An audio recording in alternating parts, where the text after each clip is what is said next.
I am here with Dr. Roy Hamilton. He is an assistant professor in neurology and physical medicine and rehabilitation at the University of Pennsylvania. Also works in the Center for Cognitive Neuroscience. How are you doing, Roy? Welcome. Great. So, as we were talking about last time, I had Dr. Dave Vago on, who is a researcher at Harvard. And he was invited by the Dalai Lama to teach the Dalai Lama's monks a course in neuroscience. So this was a really interesting talk. During that talk, he held up a device, which was a portable EEG machine. And he said he's going to bring that over for the monks to look at and to play around with, maybe collect some data. And so that got us talking about non-invasive brain stimulation. And the Dalai Lama has a quote where he said that basically if neuroscientists could figure out a way to reduce negative emotion, sign him up. And so we talked about the possibility of monks, maybe in the near future, making use of non-invasive brain stimulation to enhance their meditation or just what they might think of it. So we'll talk to him again and have some conversations with the monks. But as you're a world expert in non-invasive brain stimulation, I thought it'd be great to have you on to talk about what this technology is. So when people say non-invasive brain stimulation, what do they usually mean when they say that? Well, first of all, I appreciate your very kind introductions. When we talk about non-invasive brain stimulation, we are talking about modulating the function of brain areas in a focal manner, generally using one of two kinds of technologies, either electrical stimulation of some type or magnetic stimulation. So if you'll allow me, I'd like to briefly talk about what each of those things is. And I'll start with magnetic stimulation. So for transcranial magnetic stimulation, or TMS, the underlying principle is that you're taking an electromagnet. It is an electromagnet, so it's inert, so basically a winding of wire, and then passing a large current through it in a very short period of time. That would be a pulse of TMS. So when you have that winding, you pass the pulse through it. What happens is that in that moment, when current is passing through it, that creates a fluxing electromagnetic field, right? A fluxing magnetic field. And we know, actually, we've known for a long time, Michael Faraday in the 19th century actually discovered that when you pass current through an electromagnet, if you have a second conductive body, right, for example, another wire, and it is near that first one, within the range of the fluxing magnetic field. As that magnetic field is created, as it goes from nothing to full strength back to nothing, in that time, current will actually be generated in the nearby conductive body, even if those bodies were not touching. Okay. So this is the principle of electromagnetic induction at a distance. And that is the underlying idea behind TMS. In this case, we have an electromagnet, and the second conductive body, if you will, is the cells of the brain.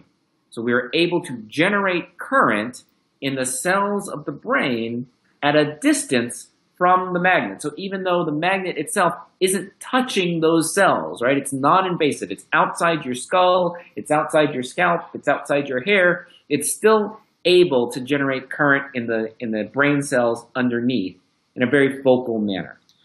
Right? And so that causes them to fire. And once we can cause brain cells to fire in different patterns, we can cause different kinds of predictable effects in brain physiology and, as I'm sure we'll discuss, in behavior. So that's one. So great. So thank you. That was an excellent, concise description. So I just want to add my memories of learning to use this device in your lab. Just to sort of set the stage, it basically looks something like a hairdryer, to put it very simplistically, attached to a large machine that looks 1980 VCR looking thing. Right, exactly. And so this device pulses a magnetic wave into the brain, and would it be correct to say it directly causes action potentials Yes. okay. So it generates sufficient current in neurons to stimulate action potentials. In about a square millimeter of patch of cortex. Is that right? About the spatial resolution? I mean, it sort of depends on it. That actually depends a lot on the dimensions of the coil you're using. But we like to say, centimeter and a half by centimeter and a half, Okay. an area about the size of your thumbnail.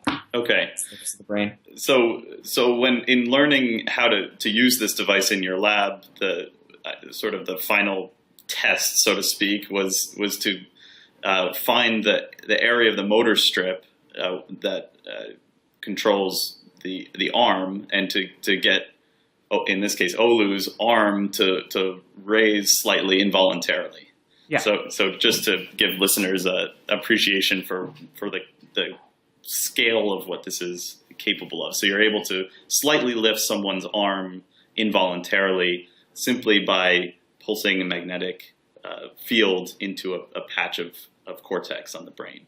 That's right. So what we're doing there is we're testing your ability to find the right area when we're training you by having you look for the brain's representation of your arm, right? What we call the motor cortex, and on that motor cortex, the portion that represents your arm and your hand.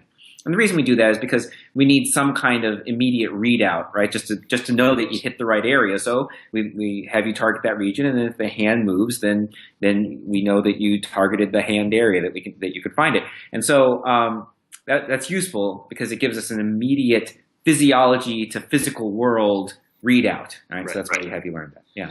Great. So so that was TMS, and you mentioned electrical stimulation. So this is TDCS. Right. So let's move TMS to the side a little bit, and we'll talk about different kinds of, there are different kinds of electrical stimulation. We're going to focus on one, the most commonly referred to, most commonly referenced these days type, which is called transcranial direct current stimulation. All right. And so if the principle underlying TMS, what we just talked about, if that's pretty straightforward, all that electromagnetic induction and distance, then the idea underlying TDCS is even simpler. I mean, the basic core idea is that you take two or more electrodes. I say two or more because there has to be some combination of anode and cathode. So in other words, if you imagine it, the plus and minus ends, right? And there have to be some of each of those, so at least one, and you place them on the scalp. And then you run current between them. And the current will run through the tissues that are interposed between the electrodes that you've placed on the scalp. Now, it's not a lot of current. Same order of magnitude as what might come out of a 9-volt battery. But that very low amount of current running between your anode and your cathode, that is sufficient once it gets attenuated somewhat by your scalp and the skull and all the tissues in between. It's still sufficient to cause incremental shifts, tiny little shifts in the membrane resting potentials of neurons. And this is mechanistically importantly different from what we just discussed with TMS. Right? TMS is sufficient to cause brain cells to fire right then and there. Right? TDCS causes tiny little shifts in resting membrane potentials, not enough to cause them to fire right then and there. But over time, since brain cells generally, their resting state is sort of close to the state where they would fire. They sort of hover in that zone. To move them just a little bit over time, that actually makes a significant difference in how often and how likely they are to fire. Right, so you can affect the physiologic behavior of these cells over time with TDCS in this way. And you can make them less likely or more likely to fire. Exactly what I was about to say. You can make them either more likely or less likely to fire. Great. Another important difference between the two technologies, we talked a little bit about how focal TMS is. Generally speaking, conventional TDCS, and by conventional I mean one anode, one cathode placed on the head with current run between them.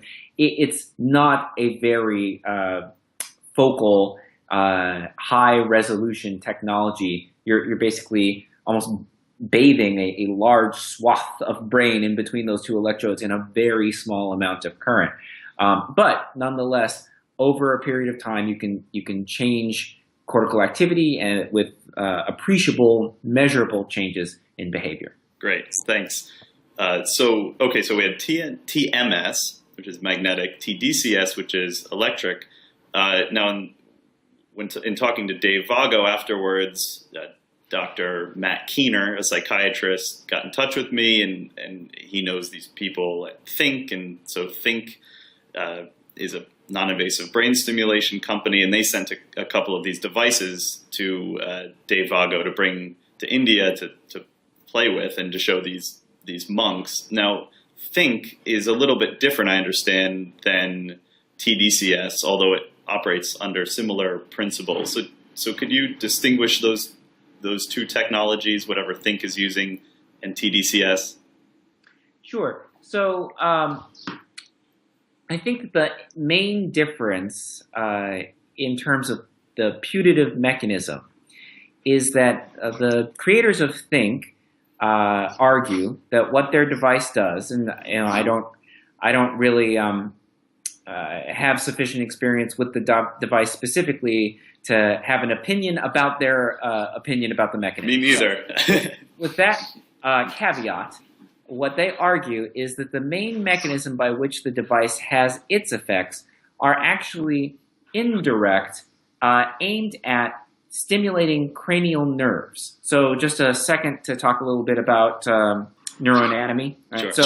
So the cranial nerves are the nerves that come out of your, for the most part, out of your brainstem and supply innervation to the various functions, the vast majority of those functions being related to things from the neck up. So, for example, the nerves that innervate your ability to move your eyes or the reflexes of your pupils or your ability to move your face or have sensation or your tongue or lift your palate, all these things are mediated by what are called cranial nerves. They also have an important role in some autonomic functions. And so, as you can imagine, insofar as the cranial nerves supply all the movement and sensation from all over your head, you can access them.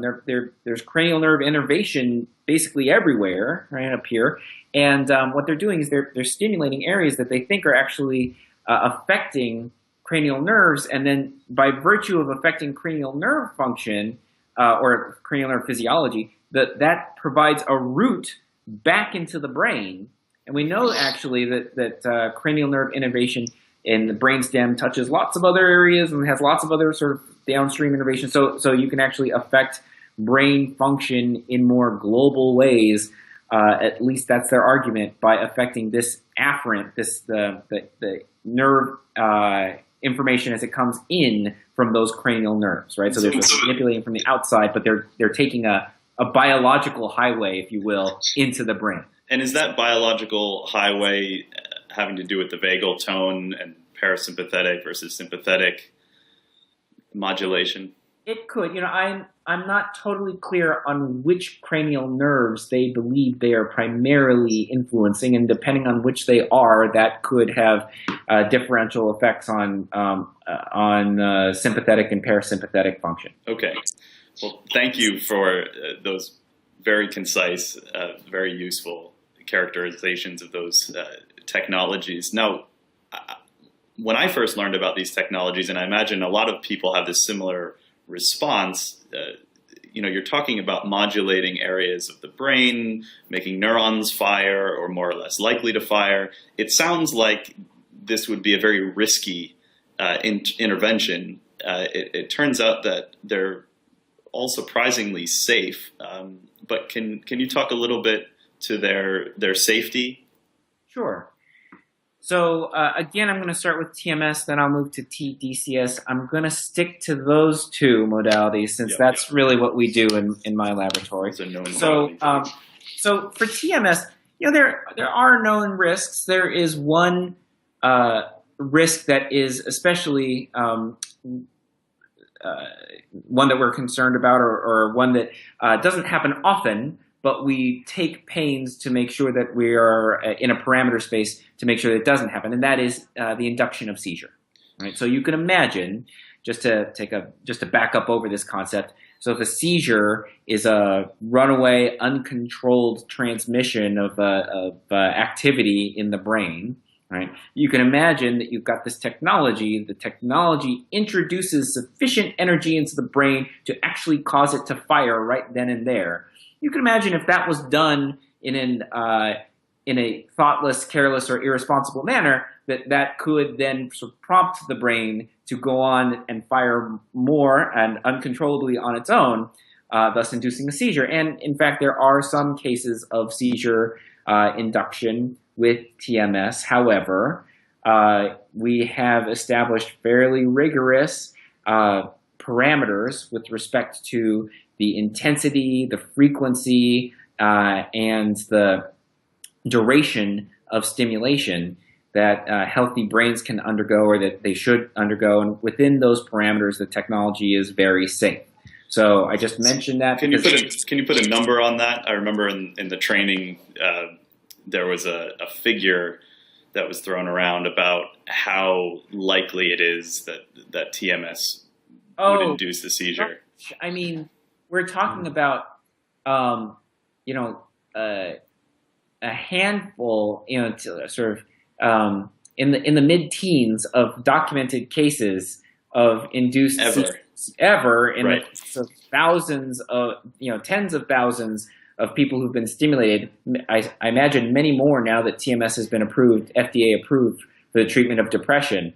So really, we're talking about a pretty infinitesimally small likelihood of an adverse event with this technology. It just happens to be the case that it's the one thing that we know that if we were especially careless, we could do.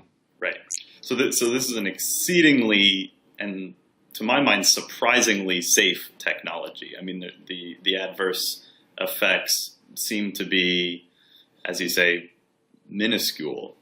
Yes. At least in terms of seizures. Yes. So, I don't mean to.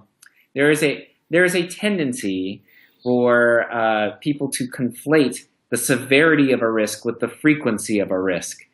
Nobody wants to have a seizure, obviously, but the likelihood of it happening is very, very small. Okay, and you talk about this in a New York Times interview, I think, and we can post that below this video so people can dive into some more detail.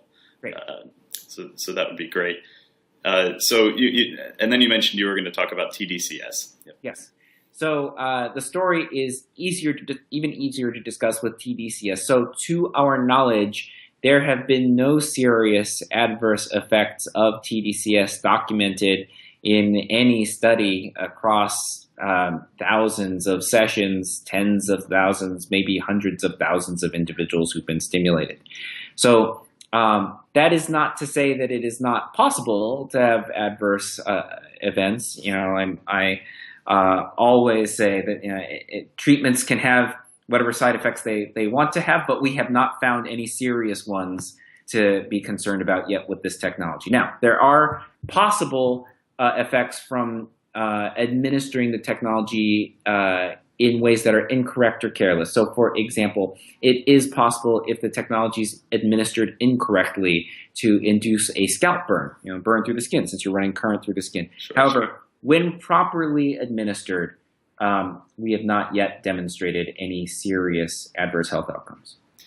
And people are making these TDCS devices on their own in their basements, and so I'm imagining that this is the kind of context that makes these kinds of risks much more likely to occur. Yeah, that is one thing that is a potential concern. Is that it's the low barrier to entry with TDCS in particular, and it's the kind of technology that is, we believe it's safe, so that's not a particular barrier to entry. It is inexpensive. I mean, compared to having a TMS device, a TDCS device is both inexpensive and technically not that complicated. So those very low barriers to entry have predispose themselves to the creation of a community of individuals who are stimulating themselves either for self-therapeutic reasons or for the potential for cognitive enhancement. And while I think that a number of them are quite erudite in learning about the technologies, there's no way to actually guarantee the quality and safety of either the practices or the products. So, it is a potential concern that they might do things like burn themselves. Right. And Rachel, a postdoc in your lab, has written an open letter about this issue. So hopefully once that comes out, we can post that as well, and interested people can look into that a bit more. So non-invasive brain stimulation technology is a great boon to cognitive neuroscience research. Early on, I know that they referred to this as a virtual lesion. So kind of demonstrating or tying this capability into a decades-old or longer tradition of examining what happens to behavior and other mental processes when there's a lesion on an area of the brain, which is essentially damage to some area of the brain. And the idea was that these devices could replicate that temporarily. And so researchers would have a much better opportunity to study these effects.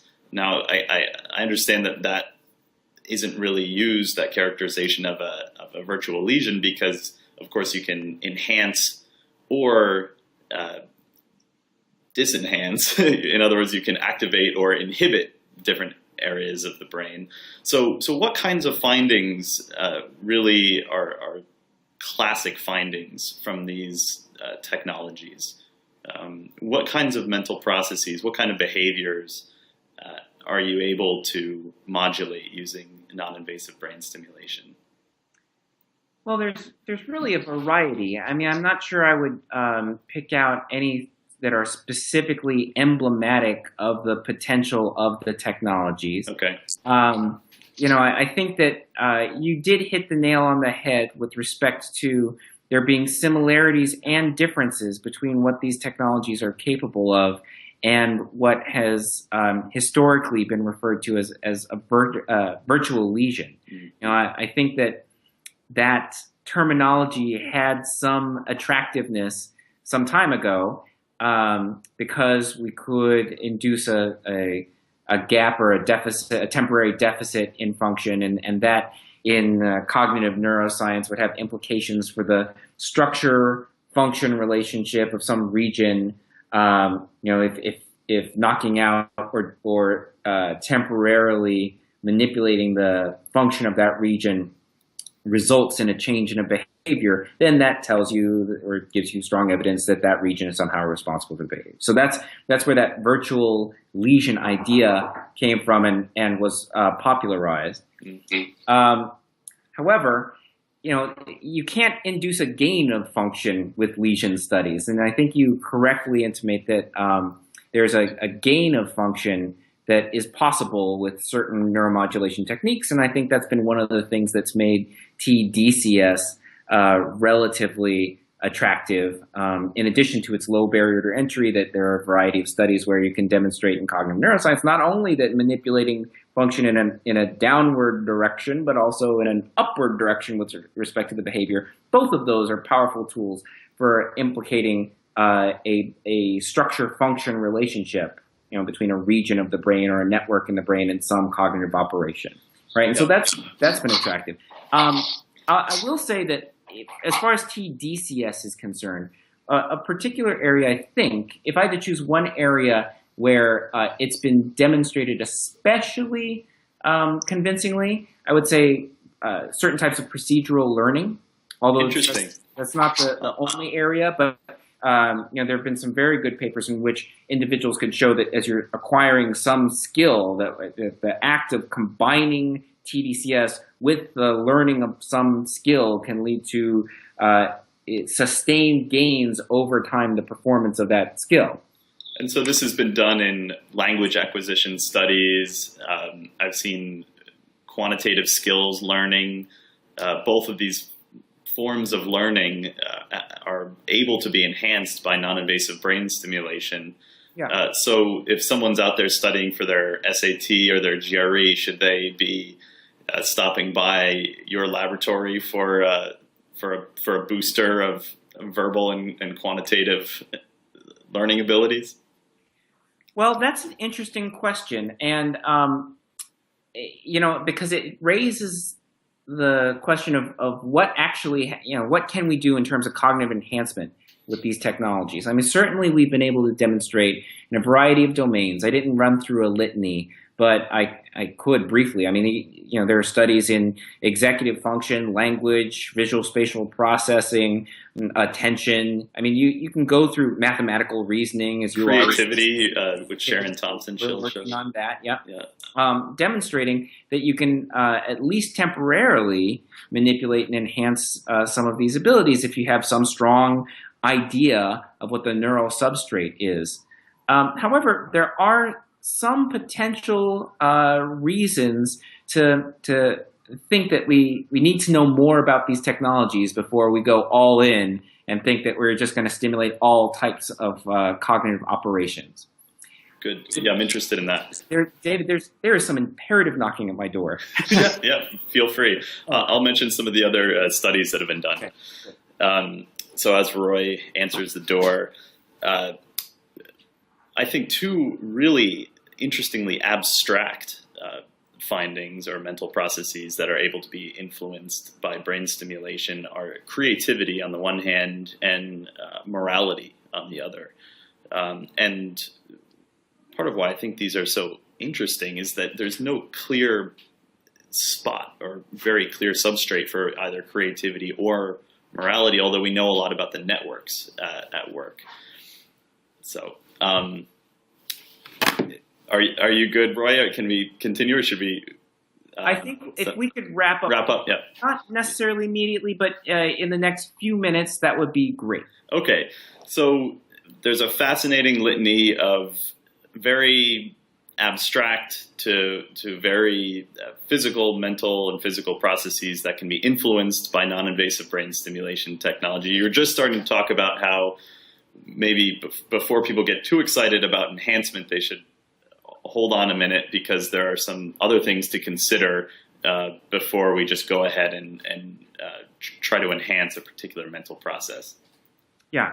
So I think there are a number of issues to consider. I'm only going to go over a subset of them, and I'm going to focus primarily on a type of safety issue, but a different type of safety issue than I think the literature has focused on with respect to TDCS and TMS. I'm not talking about seizures. I'm not talking about burns. I'm not talking about any of these sort of very physical types of harm.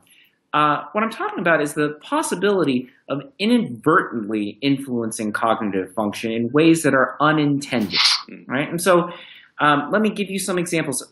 So it seems somewhat oversimplified. I think it takes only a moment's worth of reflection to realize or to think that if you modulate the function of some region in some monolithic way, in other words, all the neurons in some area are going to be a little bit closer to depolarization or a little bit farther from depolarization, that is going to have a universal enhancing effect on some cognitive operation.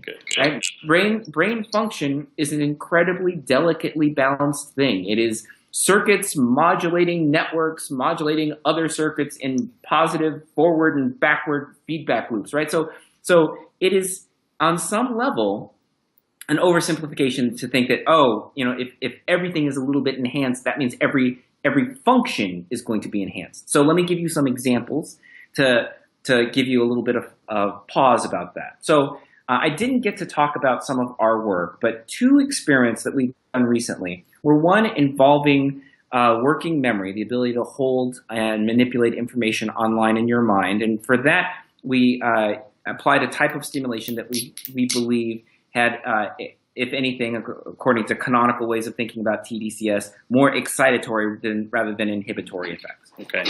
Another body of work, which you touched on, I heard you touching on it while I was out, but is to manipulate creativity. Right, we're working on this right now.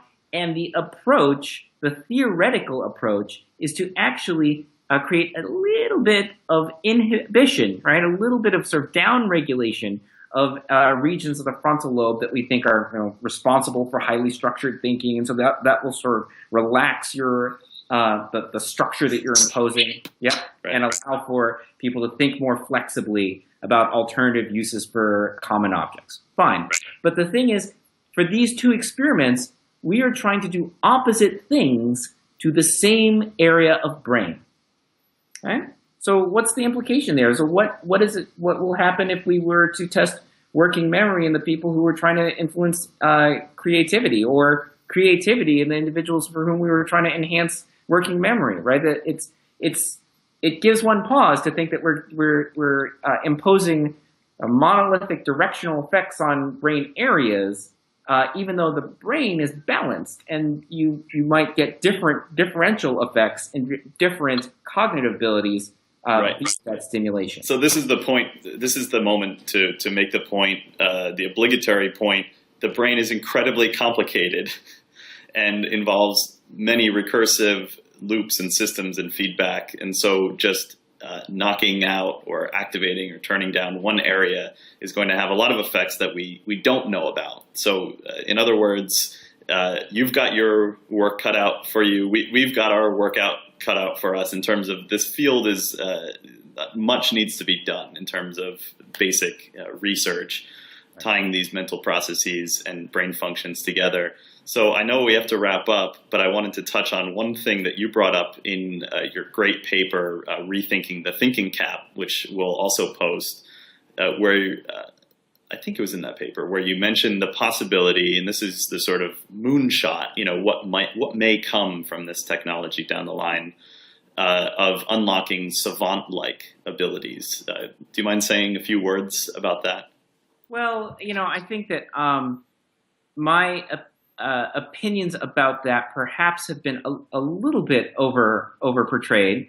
I know that there are some researchers who have really locked onto this idea of the ability to unlock your nascent potential by, in particular, it sort of relates somewhat tangentially to what we were talking about, releasing areas of the brain from top-down control, right? And that can be done effectively. That might release some hidden potentials. And I think that whereas some elements of that theory, that general theory, can be applied to some of what we were talking about creativity, I think you have to be very cautious about the possibility of, as we just said, I think that the caveat we made before, that the brain's incredibly complicated and that manipulating things in one direction is going to have the possibility of unintentional effect. I think that applies to any thinking that we might have about enhanced savant abilities. Is it the case that this is necessarily an all gain situation? The degree of complexity of the system itself suggests that may not be the case. So while I think that it is possible, for us to use these technologies to enhance our cognition, and I don't know what the limits of that are, as I don't think anyone knows what the limits of that are. I think that it may not be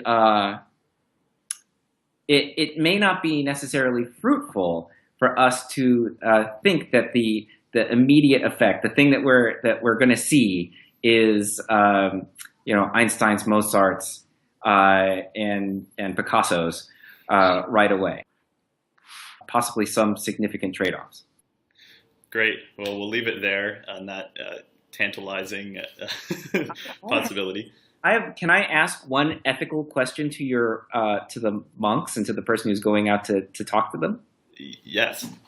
So can I leave you with a question and a thought? So Please. one of the ethical concerns that I've raised a couple of times with respect to brain stimulation is if we're able to manipulate cognition and make acts of cognition and emotional states easier, what does that do to society in a broader way when the ability to achieve things mentally and emotionally gets easier? And it seems to me like that's a question that there's this moire of value that we have that's sort of built into our social DNA, the value of struggle, right? That which does not kill me makes me stronger, kind of idea that it's the struggle is part of the worth of doing things.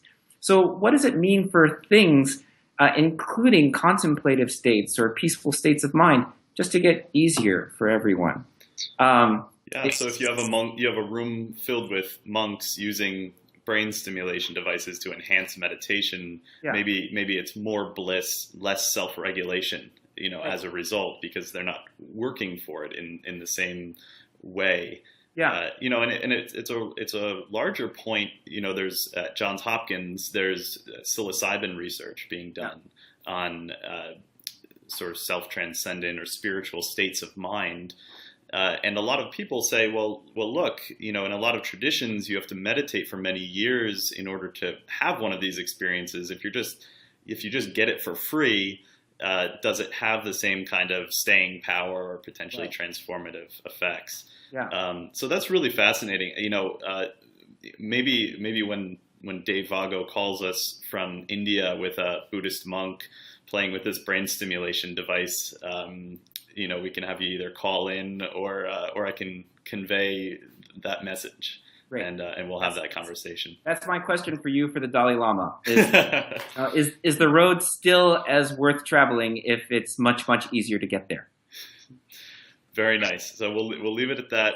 Thank you so much, Roy, and I'll be in touch with you about Dave and the Dalai Lama's response. Okay, great. All right. Take care. Bye-bye.